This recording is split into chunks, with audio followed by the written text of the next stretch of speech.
جشن عید میلاد النبی کے موقع پر ایک پر نور محفل میلاد کا انعقاد آستانہ عالیہ چشتیہ قادریہ وارثیہ واقع پاک بلاک علامہ اقبال ٹاؤن لاہور میں ہوا۔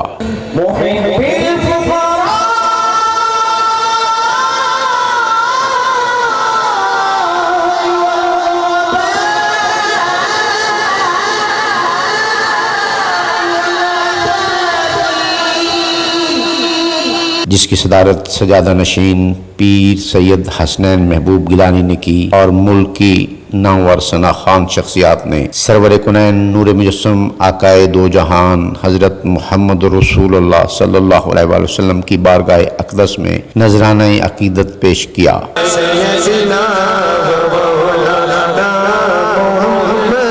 محفل میلاد کے اختتام پر سجادہ نشین درگاہ وارثیہ چیئرمین پاکستان انٹرنیشنل نعت کونسل سید حسنین محبوب گیلانی قادری چشتی وارثی اور دیگر اہم شخصیات نے ایمرا گروپ آف نیوز پیپرز اور ایمرا نیوز چینل سے گفتگو کرتے ہوئے کہا۔ السلام علیکم ورحمۃ اللہ وبرکاتہ۔ سب سے پہلے تو اللہ پاک کی ذات کا کروڑ مرتبہ شکر اور احسان ہے کہ اس نے ہمیں یہ ایک اتنی عظیم و بابرکت رات عطا فرمائی جس میں اس نے اپنا محبوب جو ہے وہ ہمیں عطا فرمایا تھا۔ تو الحمدللہ اس کی برکتوں سے آج آپ دیکھ سکتے ہیں کہ پوری دنیا میں جہاں جہاں مسلمان بستے ہیں انہوں نے بڑی مذہبی عقیدت اور محبت کے ساتھ اس رات کو جو ہے وہ منایا ہے، اور ہم نے بھی اسی سلسلے میں جو ہے یہاں ایک محفل میلاد مصطفیٰ کا انعقاد کیا تھا جو الحمدللہ بڑی بھرپور طریقے کے ساتھ کامیاب ہوا اور جس میں بڑی تعداد میں خواتین اور حضرات نے شرکت فرمائی۔ سرکار علیہ الصلوۃ والسلام کی آمد کا جشن منا رہے ہیں اور خوشیاں منا رہے ہیں، اور آج ہم بہت ہی زیادہ خوش ہیں الحمدللہ۔ آستانہ عالیہ وارثیہ کا یہ پیغام ہے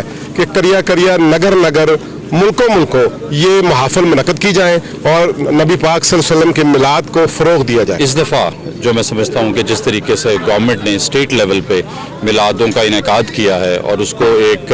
پراپر ایک کسٹم کے طور پہ ریکگنائز کیا ہے، تو میں سمجھتا ہوں کہ یہ جو کیفیت تھی جو پہلے انڈیویجول لیولز پہ ہو رہی تھی اب اس کو ایک اسٹیٹ کا درجہ دیا گیا ہے، ایک اسٹیٹ لیول فیلنگ جو ہے نا جنریٹ ہوئی ہے، ایک بڑا اچھا سافٹ امیج بھی پورٹرے ہوا ہے، اور سب سے زیادہ جو امپورٹنٹ ہے کہ وہ مسلمانوں کی جذبات کی عکاسی کی گئی ہے۔ کسی بھی مسلمان کے لیے جو سب سے امپورٹنٹ چیز ہے وہ حضور اکرم صلی اللہ علیہ وآلہ وسلم کی محبت ہے، تو اس محبت کے اظہار کا یہ ایک طریقہ ہے کہ عید میلاد النبی کے موقع پہ آقا کی محفل سجائی جائے اور ان کا اسوہ حسنہ بیان کیا جائے، ان کی سیرت بیان کی جائے، اور ایک چراغاں کر کے اس موقع کی یاد تازہ کی جائے جو جب حضور اکرم صلی اللہ علیہ وآلہ وسلم اس دنیا میں تشریف لائے۔ تو میں سمجھتا ہوں کہ یہ بہت اچھی محفل تھی، جس طرح نعت خوانوں نے پڑھا اور جس طرح لوگوں نے شرکت کی ہے، میں سمجھتا ہوں کہ یہ ایک بہت بڑا ہمارے لیے ثواب دارین کا ایک موقع ہے جو ہمیں ملا ہے الحمدللہ۔ نذر حسین محبوب، ایمرا نیوز لاہور۔